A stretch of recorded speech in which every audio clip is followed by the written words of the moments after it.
Yeah, and Depending on who you talk to, it can be very yeah, challenging. yeah.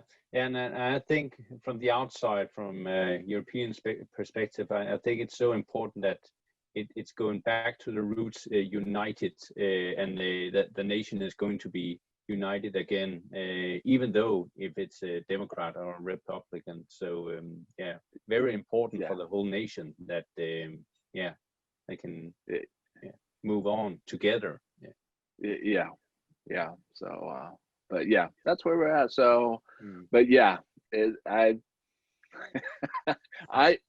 from America, I'm still in that same point. Okay, is it Mm. okay if I say, you know, congratulations or not? It's Yeah, it's yeah, it's I'm in that yeah. same boat. Who do I tell anyone who I Mm. voted for, because I don't Yeah. know how they're gonna react. So, Mm. but It's Yeah. so anyways, true. It's so Mm. true. I have friends on both sides. I have to just remember who's where.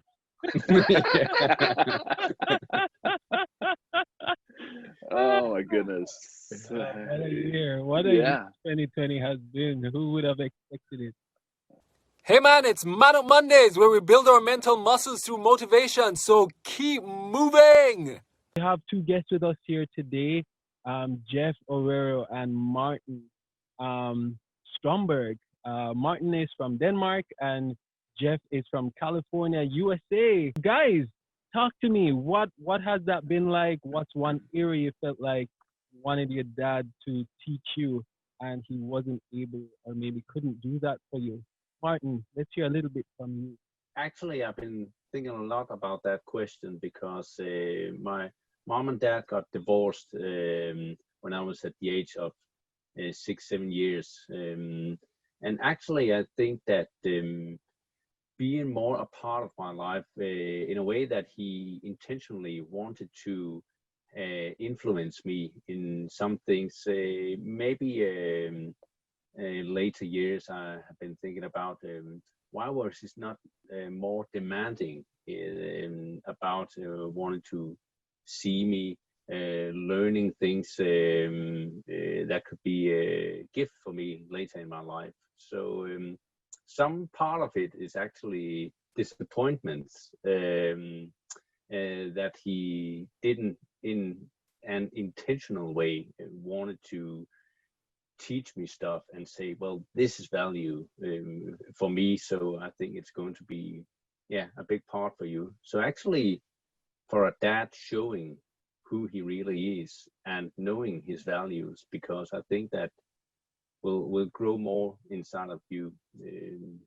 Yeah. Was there one particular area that you felt like, man, I wish dad taught me this specific thing and he didn't? I think because I was a sport athlete playing a lot of badminton, so being supportive in some of my choices in my sports career, just to tell me, well, this is a good thing, or you need to improve on that. So actually being in my corner when I was playing. So I think that the supporting role, yeah, is the thing I. So encouragement and affirmation. Yeah, yeah, yeah. Awesome, Mm, awesome. Jeff, mm. what was that like for you? Let's hear a little bit from your side of the fence. Well, just thank you for allowing me to be here and to share my experience. Mine is a very similar experience as well. My mom and dad divorced just right at the age I was being born, and my mom never remarried, and so I didn't have a father figure in my life. It was my mom and two sisters, and so a lot of my interaction was with my mom and my two sisters, and so it was a lot of you know just trying to figure out who I was, my identity, and not having that person that could exemplify what it is to be a man. And Yeah, so a lot of it was wasn't something that I saw on an everyday basis. And so it was very challenging to figure out who I was just being able to look at someone and just connect, Yeah. and go, oh, this is what laughing is like, or this is what bonding in a certain area is like, or this is what's, Yeah. this is an emotional part of, this is a connection to where you bond and you go, oh, this is what he likes. This is what, Mm.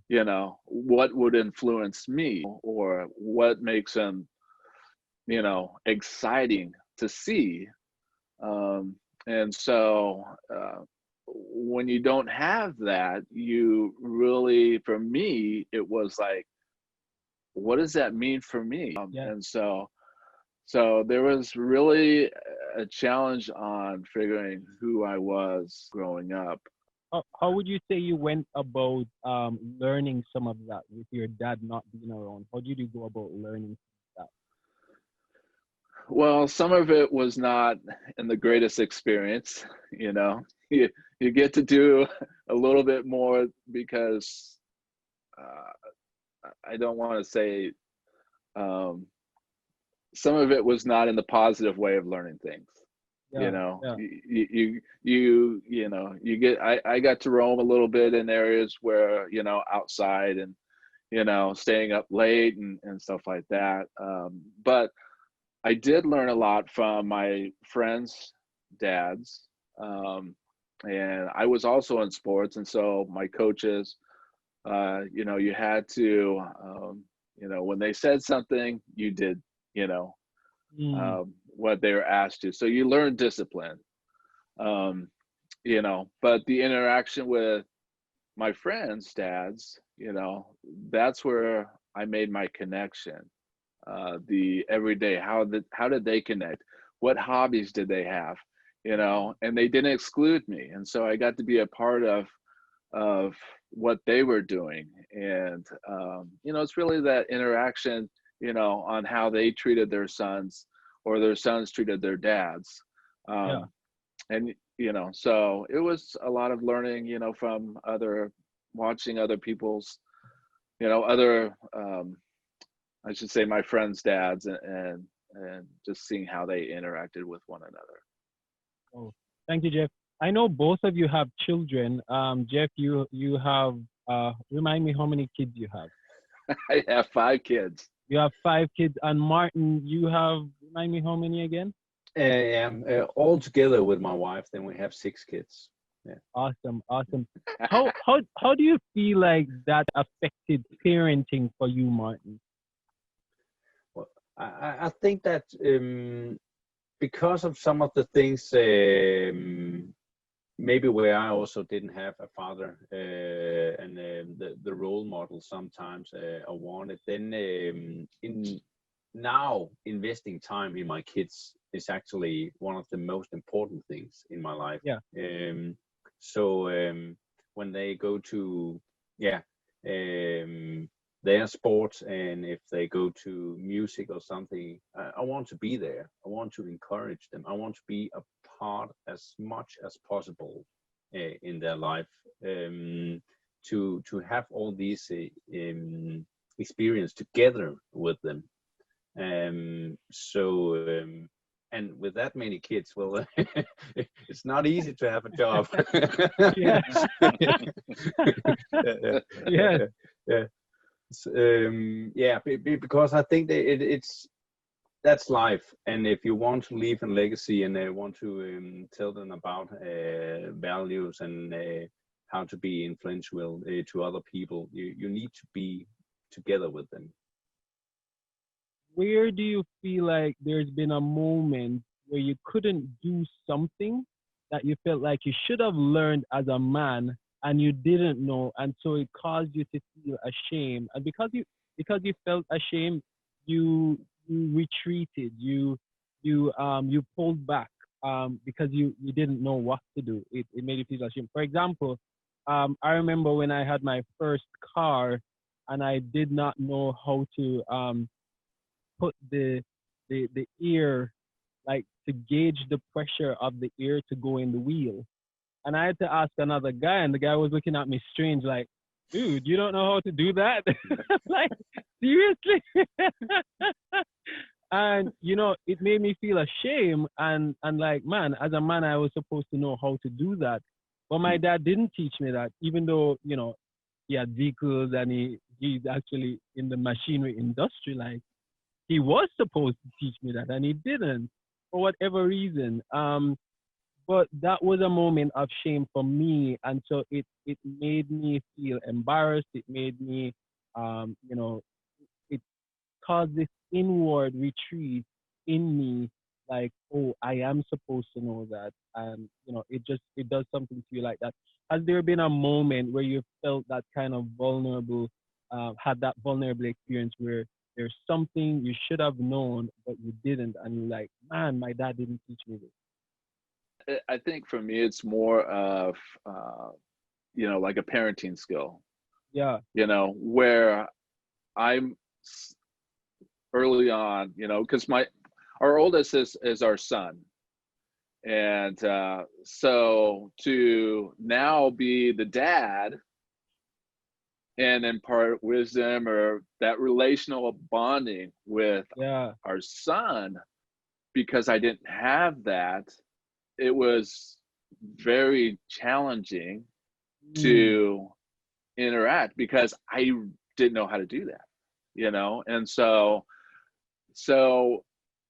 there's there was times where I go, boy, I don't know what to say. Am I going to say the wrong thing? And so it was a lot of early on going, once again, how do I be a dad, in the sense that, because I didn't have an example. So yeah.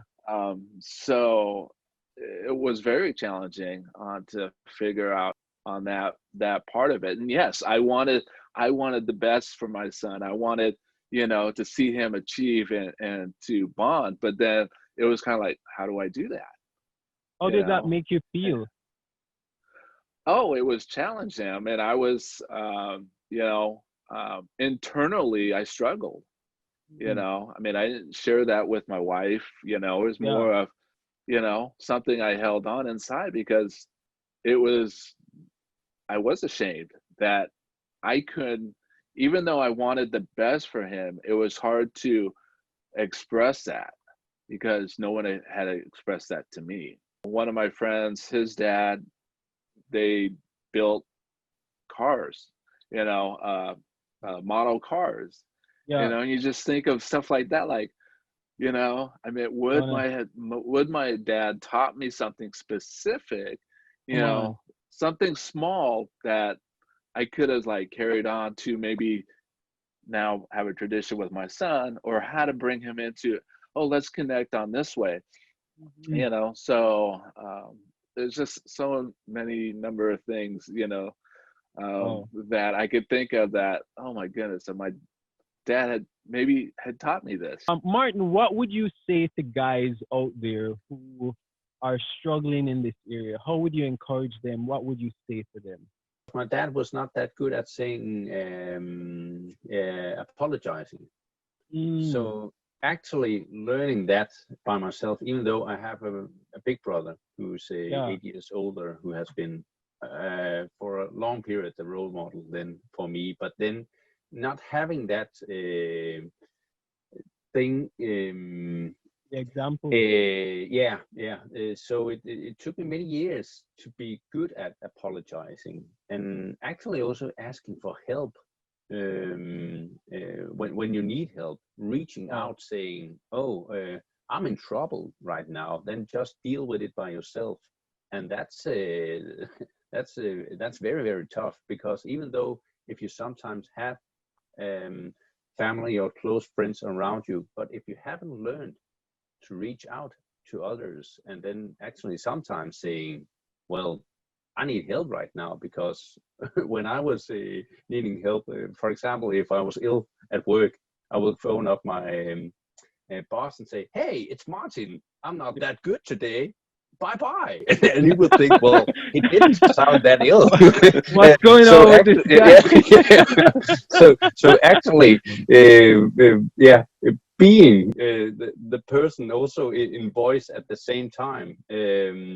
So that have been taking me so many years actually being the one where when I'm speaking and being the same person. And yeah, so it's there are so many things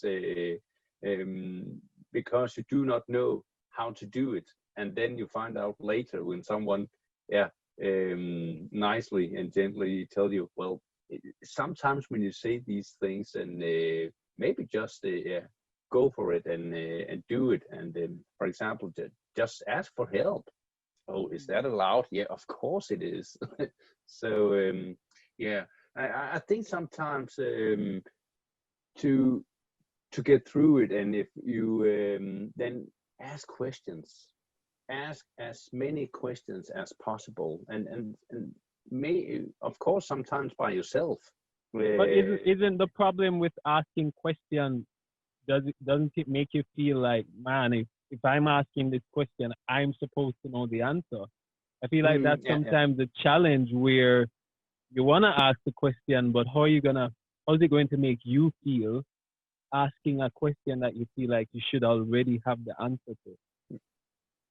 yeah, but that's where you use your closest friends, because Yeah. sometimes, and of course being open-hearted and Mm, being vulnerable to others, because mm, well, I have been dealing with these situations, how about you?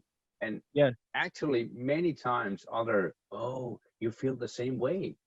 um, in my early years, because I was doing a lot of sports, I was running a lot, and I found places, and in a way for me, holy places where I could pray and then find some of the answers. And it's like you find special places in your life. Yeah.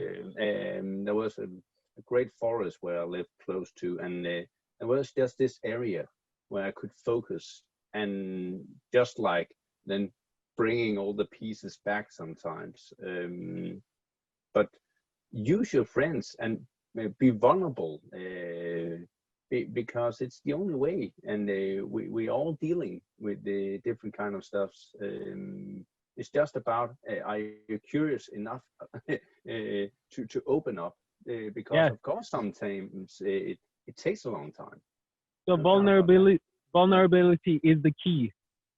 To some of the Vulnerability things, yeah, is yeah. one of the Mm. keys that we could use there. Jeff, how about you? What would you say to guys out there struggling in this area? What's your encouragement to them?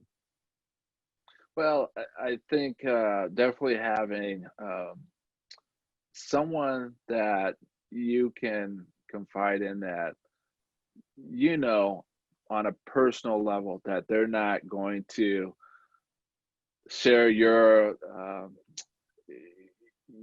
doubts or your Yeah. frustrations. Yeah. It's that accountability partner where you could come along and say, I feel horrible, or I need prayer, or I need, someone just to hear me out because I'm struggling right now. um, that person that you could just rely on, just to just be able to talk and just bounce things off of them and ideas. And that is just so encouraging, because you can confide in them and just speak, about your feelings, Yeah. and what you're going through. And also, for me, I like to, I say pray, but it's really just talking to God, That's just right. talk, That's right. you know, I mean, we don't have to make it some fancy thing. Just, God, I'm having challenges today, what's going on, and just be able to talk things out. And, another thing, what I also found out is, you know, um, when I'm around other guys and I really don't understand the topic, I don't know, I have a couple of guys that are they're car guys, they Yes. know all the ins and outs of cars, I have zero idea. Okay. I take my car to get the oil change, they That makes actually that do makes it. two of us. You know, I mean, but it's that vulnerability, like you guys have talked about, to just Yeah, ask a question. You know, yeah. what is that? You know, and and it is a little bit embarrassing. It is that vulnerability because you like, Hmm. you ask something, is what does a spark plug do? You know, and it's Yeah. like, just something that everyone should know, Yep. Oh even yeah. even my wife may know it, but I mean, it's so embarrassing. You're gonna ask the question, but it's more of just engaging in a topic that you may not know everything, and that's okay Yeah. because they're going to share their experience, what they've gone through, and and that's how you learn. Brené Brown talks about building your shame resilience muscle, and it's Mhm. talking about those things that you feel afraid of talking about until it becomes normal. So there's no shame attached to it, and I think vulnerability is definitely one of the big areas that as guys we can learn to get better at because that I think that's one of the ways how we can grow and learn more in areas that we don't have the experience knowledge. Guys, this was an awesome time with you. I really appreciate you taking the time to come in and share a little bit from your experience. And hopefully, a bunch of guys out there will learn a little bit from this and be encouraged that they're not alone and um, they're not the only ones going through this kind of thing. So, thank you so much for joining us on Man Up Mondays. And you can keep watching every Monday to hear what's next. Thank you guys for joining. Take it easy.